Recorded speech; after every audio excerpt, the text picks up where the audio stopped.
আমি তাগডুম বাজাই বাংলাদেশের ঢোল, আমি তাগডুম বাজাই, সব ভুলে যাই বাংলা মায়ের কোল। তাগডুম বাজাই বাংলাদেশের ঢোল, আমি তাগডুম বাজাই, আরে সব ভুলে যাই, সব ভুলে যাই তাও ভুলি না বাংলা মায়ের কোল। তাগডুম বাজাই বাংলাদেশের ঢোল, আমি তাগডুম বাজাই রে। বিশেষ ঘোষণা শুরু হয়ে গেল তোমার আমার আমাদের প্রিয় অনুষ্ঠান খুদে রসিকরা। বরাবরের মতো তোমাদের সাথে রয়েছে আমি আবু হেনা রনি এবং আমার সাথে রয়েছে সবার প্রিয় কিমিয়া ম্যাডাম। আমাদের এ পাশে রয়েছে লগ্ন। আমাদের ডিরেক্টর স্যার আমাকে বলল না রনি এত কিছু বাদ দিয়ে একটা কাজ কর, নিজের ঢোল নিজে বাজা। তাই আমি ঢোল কিনে নিয়ে চলে আসছি। আচ্ছা বলতে পারো যে আমাদের ডিরেক্টর স্যার অন্য কিছু বাদ দিয়ে আমাদেরকে নিয়ে পড়ে আছে কেন? কারণ তার নিজের ঢোল নেই, তাই বাজাতেও পারে না, তাই আমাদেরকে নিয়ে পড়ে আছে। আচ্ছা শুধু আমি একটা কথা বলি, এই ঢোল কেনার পরে আমার ইনকাম অনেক বেড়ে গেছে, আমার উপার্জন অনেক বেড়ে গেছে। কিভাবে জানো? প্রতিদিন মা আমাকে 20 টাকা করে দেয় এই ঢোল না বাজানোর শর্তে।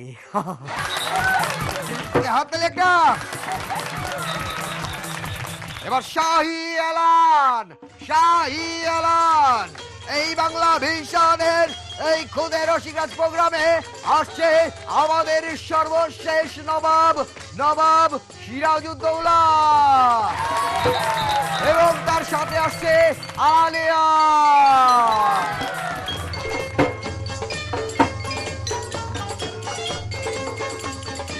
বাংলার, বিহার, উড়িষ্যার মহানদীপতি নবাব সিরাজউদ্দৌলা, আসতে পারি জাহাপানা? এতক্ষণ তুমি কোথায় ছিলে? এতক্ষণ আমি আপনার ডিনারে ইন্তজাম করছিলাম জাহাপানা। আপনার খানসামাদের বুঝিয়ে না দিলে তো সব গড়বড় করে ফেলে আলাম্পানা। ঠিক আছে, কিন্তু ফোন ধরোনি কেন? এতবার কল দিলাম, টের পাওনি তুমি? সরি বস, আমার মোবাইলটা ড্রয়িং রুমে চার্জে বসিয়েছিলাম। কাজ শেষ করে ফিরে এসে দেখি আপনার 16টা মিস কল, তাই তো হন্তদন্ত হয়ে ছুটে এলাম।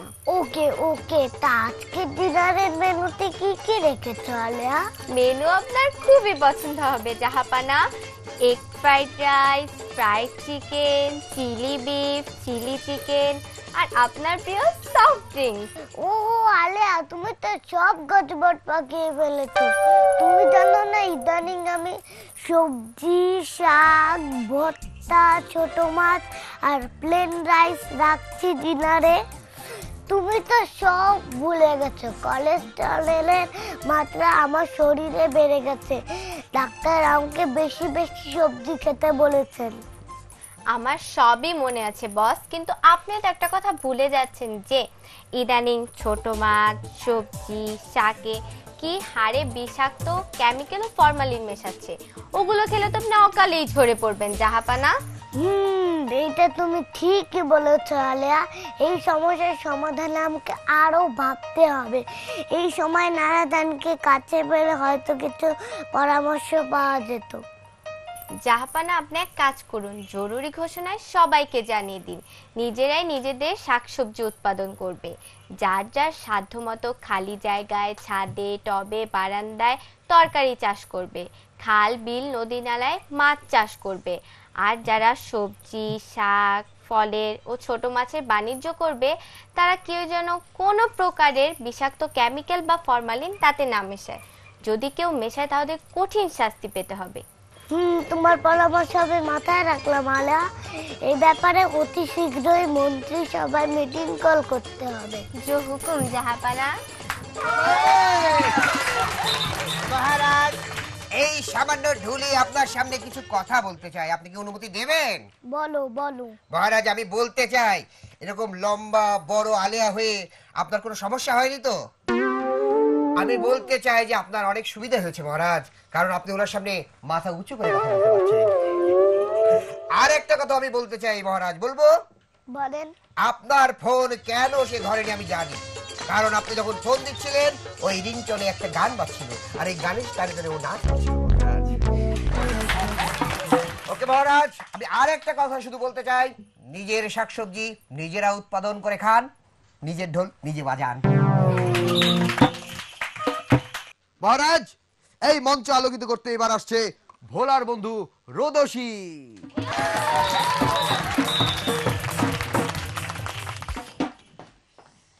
চায়ের দোকানে ক্রেতা ও বিক্রেতার মধ্যে কথা হচ্ছে। এটা কি চা হয়েছে? স্যার, এই চা তো খারাপ হওয়ার কথা না, সরাসরি দার্জিলিং থেকে আনা। তা তো বুঝতেই পারছি, সেই জন্যই তো চা বরফের মতো ঠান্ডা। পৃথিবী আপনার কোনো ইচ্ছে পূরণ করছে না বলে আপনি হতাশ? আশাবাদী হন, পৃথিবী আপনাকে প্রতিদিন সূর্যের চারিদিকে বিনা পয়সায় ঘুরিয়ে আনছে। একদিন মন্টু সাহেব তার ছেলেকে সাইকেলে বসিয়ে কাঁদিয়ে কাঁদিয়ে নিয়ে যাচ্ছিলেন। তো রাস্তায় একজন জিজ্ঞেস করলো, কি ভাই, ছেলেটাকে এমন করে কাঁদাচ্ছেন কেন? কি করব, সাইকেলের বেল নাই তো তাই। রোগী ও ডাক্তারের মধ্যে কথা হচ্ছে। আপনার কি হয়েছে? ডাক্তার সাহেব, আমারে বাঁচান, আমি মনে হয় 10 মিনিটের মধ্যে মারা যাব। একটু অপেক্ষা করুন, আমি 20 মিনিটের মধ্যে ফিরে আসছি। এক দাঁতের রোগী ডাক্তারের সাথে তর্ক করছে। একটা দাঁত তোলার জন্য 300 টাকা, এ তো 1 মিনিটের কাজ। ডাক্তার বলল, আপনি চাইলে আমি আরো সময় নিয়ে তুলতে পারি।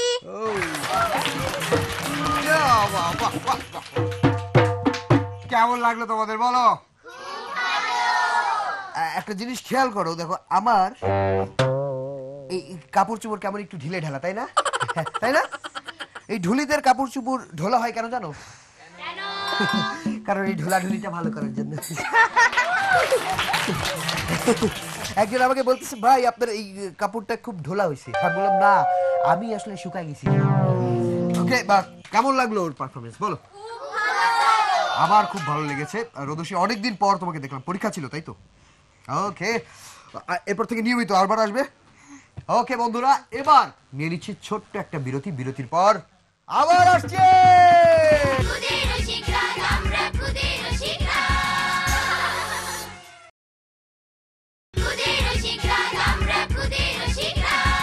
বিরতির পর আবার ফিরে আসলাম।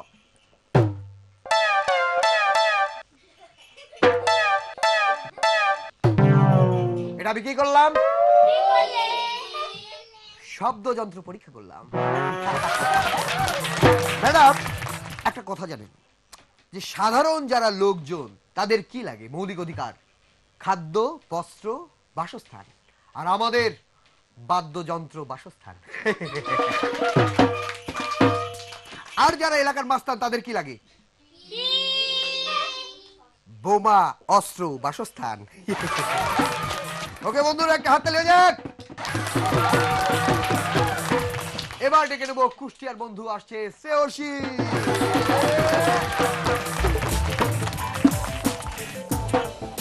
একদিন তুলি মিস রচনা লিখতে দিয়েছেন, 1 কোটি টাকা পেলে তুমি কি করবে?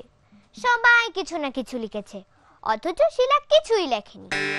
শিলা, তোমার খাতা খালি, তুমি কিছুই লেখনি যে? মিস, আমি না লিখে বোঝাতে চেয়েছি 1 কোটি টাকা পেলে আমি কিছুই করব না। আমার নানু দাঁতের ব্যথায় খুব কষ্ট পাচ্ছিলেন, তাই আম্মু আর আমি তাকে আমাদের পাশেই ডাক্তারের চেম্বারে নিয়ে গেলাম। নানুর সাথে আমরাও ঢুকলাম। নানু বললেন, ডাক্তার সাহেব, আমি দাঁতের ব্যথায় খুব কষ্ট পাচ্ছি, আমার মাড়ির একটা দাঁত বেঁকে গেছে। দাঁড়ান, দেখছি। আপনি এতকাল শক্ত শক্ত খাবার খেয়ে আপনার অসহায় দাঁতগুলোকে খুব ধাক্কা মেরেছে, তাই ওটি আপনার বিরুদ্ধে এখন বেঁকে বসেছে। আমার ছোট চাচা ডাক্তার, মাঝে মধ্যে আমিও তার চেম্বারে যাই।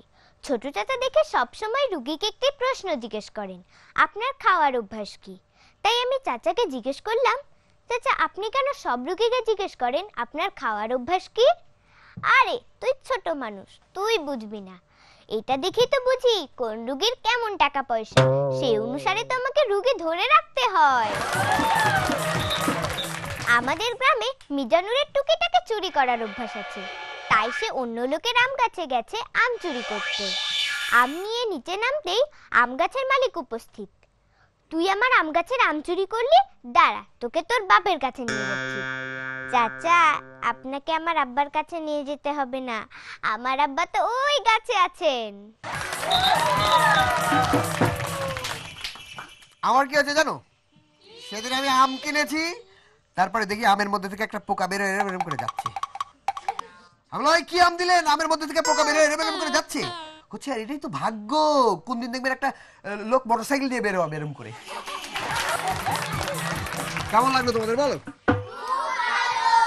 রশি, তোমার বাড়ি কুষ্টিয়া না? তুমি লালনের গান শুনেছো? হ্যাঁ। একটা গাইতে পারবা?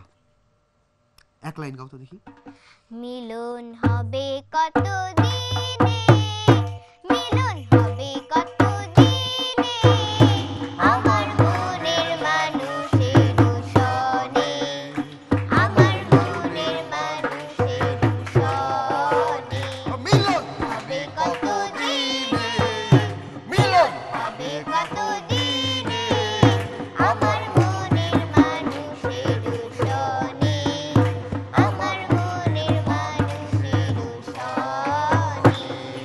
তো সেদিন এক বাউলকে আমি জিজ্ঞেস করেছি যে এই যে গান গাওয়ার সময় মিলন হবে এভাবে কেন বলেন, গান গাইতে গাইতে এসে মিলন হবে কতদিন বলে এভাবে কেন গান বলে, যে লোকজন ঘুমায় যেন না পড়ে সেই জন্য মিলন। ওকে বন্ধুরা, এবার ডেকে নেবো আমাদের আরেক বন্ধু, আসছে ঢাকার অর্থী। একদিন আমার মামাকে ডাক্তার বললেন, আপনার সমস্যা কি জানেন? আপনি তো খাবার ঢাকা রাখেন না, এখন থেকে ঢাকা রাখবেন। ডাক্তার সাহেব, আমি তো খুলনা থাকি, খাবার ঢাকা রাখুন কেমনে? একদিন সুমন চাচা তার বন্ধুকে নিয়ে গেলেন এটিএম বুথ থেকে টাকা তুলতে। আমি তোমার পাসওয়ার্ড দেখে ফেলেছি, তোমার পাসওয়ার্ড হলো স্টার স্টার স্টার স্টার। মোটেও না, আমার পাসওয়ার্ড হলো 1 2 3 4 5। আরেকদিন আমার ছোট মামাকে ইন্টারভিউ বোর্ডে একজন প্রশ্নকর্তা প্রশ্ন করলেন, মনে করো তুমি এক 20 তলা বাড়ির 15 তলায় আছো, এমন সময় আগুন লেগে গেছে, সবাই ছোটাছুটি শুরু করলো, তুমি কি করবে? স্যার, আমি মনে করা বন্ধ করব। আমজাদ চাচা একদিন তার ছেলে মিন্টুকে নিয়ে মেলায় গিয়ে হারিয়ে ফেললেন। ছেলে তখন একটু ভয় না পেয়ে আমজাদ আমজাদ বলে চেঁচাতে থাকে। ছেলের চিৎকার শুনে চাচা ছুটে এসে ধমক দিয়ে মিন্টুকে বললেন, ছি ছি, বাপের নাম ধরে ডাকছিস, তোর লজ্জা করে না? বাবা বলে ডাকতে পারিস না? বাবা বলে ডাকি আর মেলার সব লোক ছুটে আসুক। হলুদ পাখি হলুদ পাখি মোদের বাড়ি দেও, আম কাঁঠাল ভেঙে দেবো ডালে বসে খেও। হলুদ পাখি মোদের বাড়ি দেও, আম কাঁঠাল ভেঙে দেবো ডালে বসে খেও। কেমন লাগলো বলো? তবে অর্থী, একটা কথা বলি, এই এত কিছু করছি তোমার জন্য নয় ম্যাডাম, এই যে আমরা যা করছি অর্থীর জন্য নয়, সব করছি অর্থের জন্য। ওকে অর্থী, খুব ভালো লাগলো। তুমি আজকে প্রথম আসছো আমাদের এখানে? ও, আমাদের নতুন বন্ধু, এক হাততালি দাও। বন্ধুরা, তোমরা দেখতেই পাচ্ছ আমাদের নতুন নতুন বন্ধুর সংখ্যা অনেক বাড়ছে এবং সে কিন্তু অনেক ভালো করেছে। সুতরাং তোমরা যারা এখানে আসতে চাও যোগাযোগ করো এই ঠিকানায়। প্রযোজক খুদে রসিকরাজ, বাংলা ভিশন, নূর টাওয়ার, 110 বীর উত্তম সিআর দত্ত রোড, ঢাকা 1205। আমাদের তোমরা ফোন করতে পারো। ফোন করার নাম্বার হচ্ছে 963203 থেকে 45 পর্যন্ত। বন্ধুরা, দেখতেই পাচ্ছ আমাদের অনুষ্ঠান কিন্তু জমে উঠেছে। দেখতে থাকো, আমরা বিরতির পর এক্ষুনি ফিরে আসছি।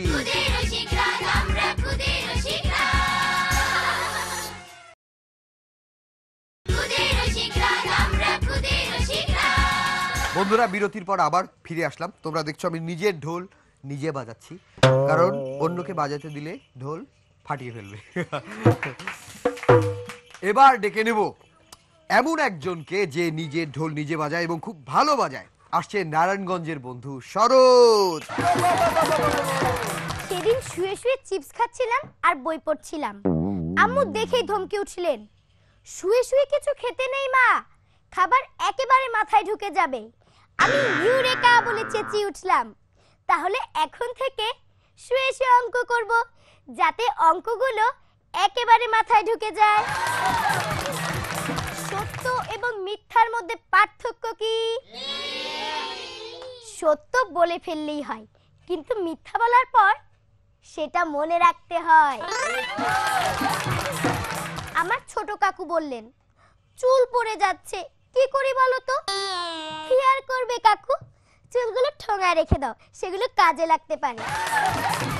সেদিন গাছতলায় বসে সুর করে গাইছিলাম, আয় আয় চাঁদ মামা টিপ দিয়ে যা।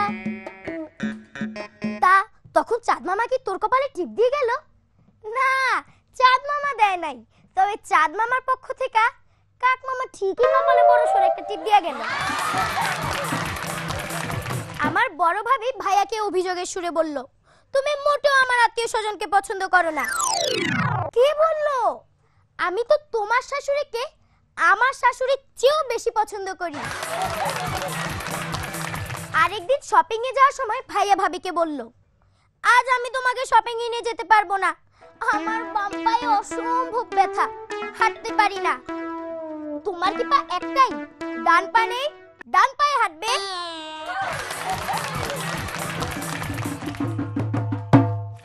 ও দারুণ পারফরমেন্স করেছে আজকে, ওর জন্য একটা হাততালি দাও। আমার অনেক প্রিয় এবং যারা দেখছে তাদেরও অনেক প্রিয়। তোমার কেমন লাগে এখানে পারফর্ম করতে? খুব ভালো লাগে। আমারও অনেক অনেক অনেক ভালো লাগে।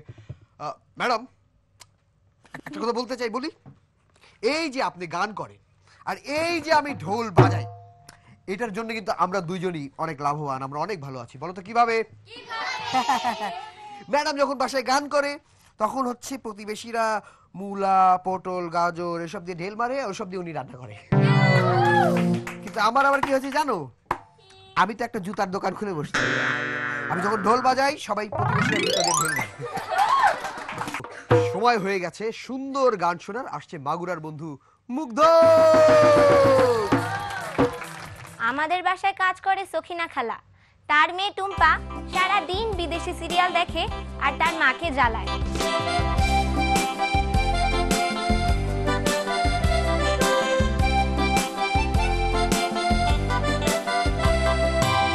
শোনো গো দরদি, আমি যা আমাকে পাখির মতন ড্রেস না দিলে চলবে না।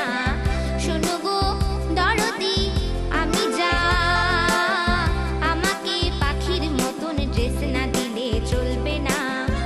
আমি আরো পাখির মতো হেসে যাই অবিরত, আমি আরো পাখির মতো হেসে যাই অবিরত। পাখি ড্রেস না পাইলে যে এই ভুবনে থাকবো না। শোনো গো দরদি, আমি যা আমাকে পাখির মতন ড্রেস না দিলে চলবে না। শোনো গো দরদি, আমি যা আমাকে পাখির মতন ড্রেস না দিলে চলবে না। কিন্তু এই কথা শুনে মার খুব মেজাজ খারাপ হলো।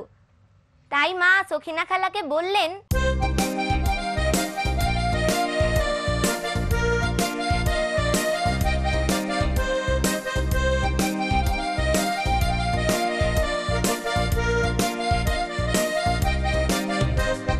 ও সখিনা, তোমার মেয়ের খবর রাখো না, পাখি জামা না পেলে সে জীবন রাখবে না। ও সখিনা, মেয়ের খবর রাখো না, পাখি জামা না পেলে সে জীবন রাখবে না। হিন্দি সিরিয়ালের নেশায় মেয়ের কি দশা, টিভি জড়ে দেশটা জুড়ে শুধুই হতাশা। হিন্দি সিরিয়ালের নেশায় মেয়ের কি দশা, টিভি জড়ে দেশটা জুড়ে শুধুই হতাশা। চলো বিবেক রে জাগাই আর দেশটাকে বাঁচাই, হিন্দি টিভির পর্দা থেকে চোখ দুটা সরাই। চলো বিবেক রে জাগাই আর দেশটাকে বাঁচাই, হিন্দি টিভির চোখ দুটা সরাই। ও সখিনা তোমার মেয়ের খবর রাখো না, পাখি জামা না পেলে সে জীবন রাখবে না। ও সখিনা মেয়ের খবর রাখো না, পাখি জামা না পেলে সে জীবন রাখবে না। আমি একটা ঘটনা বলতে চাই, বলবো?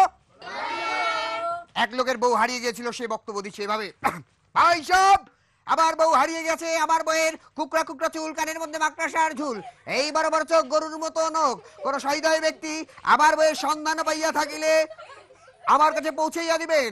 একটি বিশেষ ঘটনা, আমার বউয়ের হিন্দি সিরিয়ালের নাম ঠিকই মনে আছে, কিন্তু আমার নাম মনে নাই। সত্যি তাই, বাইরের সিরিয়াল এমন ভাবে দেখছে, আমার মা তো দেখি গল্প করছে, আরে রাশির যে কি হইল রে। আমি ছেলে না খেয়ে আসি, এটার খবর নাই, বাড়িতে রাশির বা অন্য কার কি হলো এটা নিয়ে কান্নাকাটি করতেছে, এরকম অবস্থা। ওকে, আমরা দেশি সিরিয়াল দেখবো, দেশি অনুষ্ঠানগুলো দেখবো, আর আমাদের খুদে রসিকরাজ সে তো দেখবোই, দেখব। এই যে আমি আজকে সবার সামনে ঢোল বাজালাম, আমি আসলে এটা বাজাতে চাইনি। আগে আমি অন্য কাজ করতাম, আমি দেয়াল পেন্টিং এর কাজ করতাম, ছবি আঁকাতাম। তো যেখানে কাজ করতাম ওরা বললো, কি এমন কাজ করিস, কাজের কোনো সারা শব্দ নাই। তারপর থেকে শব্দ হয় এরকম কাজই বেছে নিলাম। ওকে বন্ধুরা, সবাই মিলে অনেক হই হুল্লোড় করলাম, অনেক মজা করলাম। তো তোমরা যারা রয়েছো, তোমরা আমাদের সাথে অনেক মজা করবে, আমাদের সাথে আসবে, অনেক আড্ডা হবে। ওকে, ভালো থেকো, দেখা হবে আবারও। ও সখিনা তোমার মেয়ের খবর রাখো না, পাখি জামা না পেলে সে জীবন রাখবে না। ও সখিনা মেয়ের খবর রাখো না, পাখি জামা না পেলে সে জীবন রাখবে না। হিন্দি সিরিয়ালের নেশায় মেয়ের কি দশা, টিভি জড়ে দেশটা জুড়ে শুধুই হতাশা। হিন্দি সিরিয়ালের নেশায় মেয়ের কি দশা, টিভি জড়ে দেশটা জুড়ে শুধুই হতাশা।